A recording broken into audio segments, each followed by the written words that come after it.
Igicamunsi cyiza ku bakunzi bacu, inkuru twabateguriye.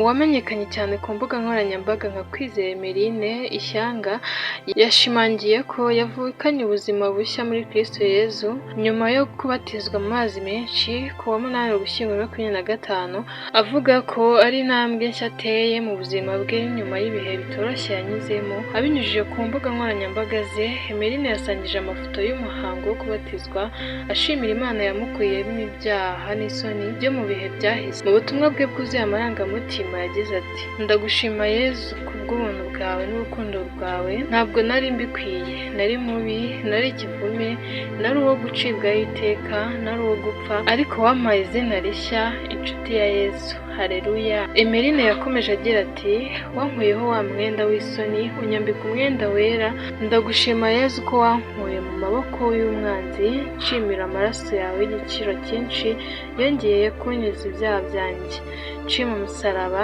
nshima imva nziza, ariko cyane cyane nshima umwami Yesu. Yifashishije umurongo wo muri Bibiliya 2 Abakorinto 5:17, Emeline yagaragaje ko ashyizeho akadomo ku buzima bwe bwa kera.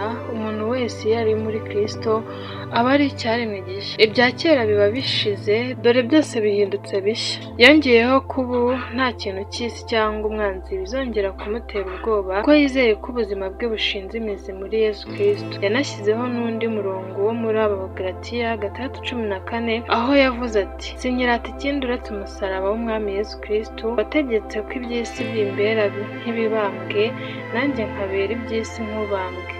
Nk'uko napfanye na Kristo, nzakomeza gusa nawe. Kwizera Emeline wamamaye cyane muri 2024 ubwo yafotoranwaga n'umuhanzi The Ben, yongera kuvugwa cyane mu ntangiriro za 2025 ubwo hagaragaraga amashusho y'urukozasoni yamuteye ibibazo bikomeye bimushyira mu butabera. Iperereza ryaje kugaragaza ko yajyaga mu bikorwa bibi bitewe n'ibiyobyabwenge yafataga, ari nabyo byatumye ashyirwa mu kigo ngororamuco, aho yamaze igihe kinini yiga ubuzima bushya n'agaciro k'umuntu. Nyuma yo kuva muri icyo kigo, Emeline yahisemo gufata inzira nshya yo kwiyegurira Imana, avuga ko yahindutse kandi yabonye amahoro atari yarigeze abona mbere. Kanda subscribe, like, share na comment kugira dukomeze kugeza inkuru zigezweho uko bwije n'uko bukeye.